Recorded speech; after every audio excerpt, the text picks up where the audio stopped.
Do you want to see how I made this and this out of this? Then keep watching. Hi, my name is Pilar, and I teach TK in Northern California. That's me next to my teacher bestie. We're dressed up for the 100th day of school.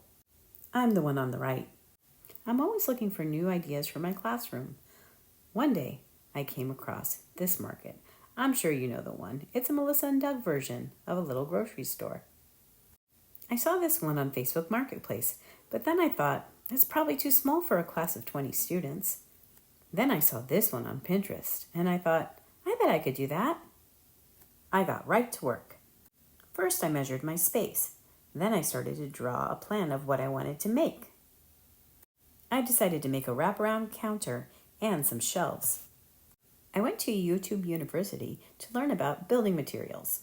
After lots of consideration, I decided that MDF was best for my project. I went to Home Depot and put 3 huge sheets of MDF on my cart, but they were too big to fit in my car.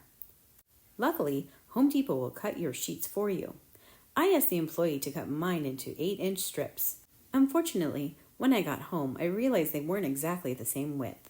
I recruited my best helper, took out the table saw, and got right to work. We cut all the pieces that we were going to need to build the shelves. It took about 4 hours to get all the pieces cut. Then it was time to build. I started with the shelves. That's me, putting the shelves together. Cutting the curves was the trickiest part. Now you can see they're starting to come together.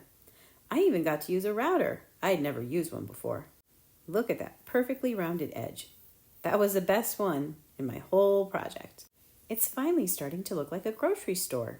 I added a pine board for the countertop. Here are the shelves. I filled and sanded all of the holes and then started to paint. I chose a color red to match a bookcase that was already in my classroom. My 83-year-old neighbor helped me build that 10 years ago. Here's a pine board I used for the countertop.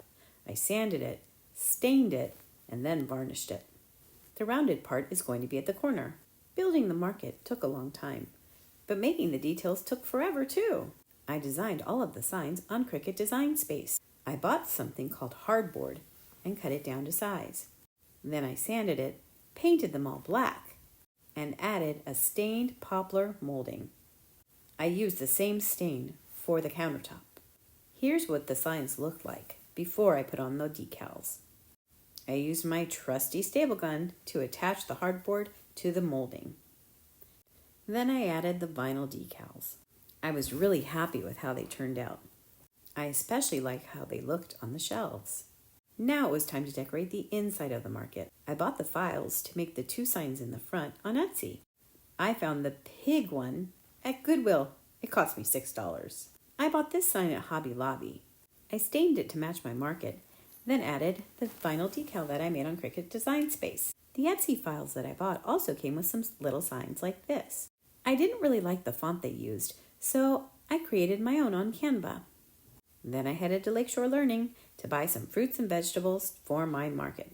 I also found some fake fruits and vegetables at Goodwill. It was a lot cheaper than Lakeshore Learning. I designed some aprons for the employees at the market.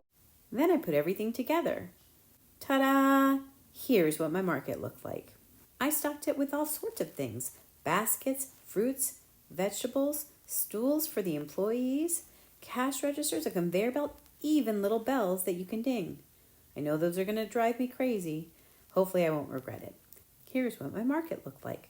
What do you think? This is definitely a labor of love. A lot of blood, sweat, and tears went into putting this together for my students. I hope that they appreciate it.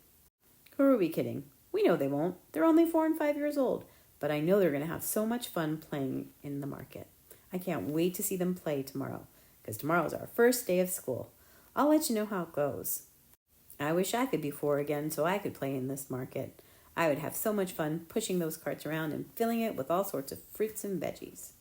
Although I know what they're really going to like to do is to work at the cash register. I bought one at a garage sale for $5, and my students last year loved it so much that I ended up buying another one for this marketplace. Having 2 cash registers is better than one when you have 20 students. Well, what do you think? I hope that you like my market as much as I do. Thanks for watching. This is my very first video on TikTok.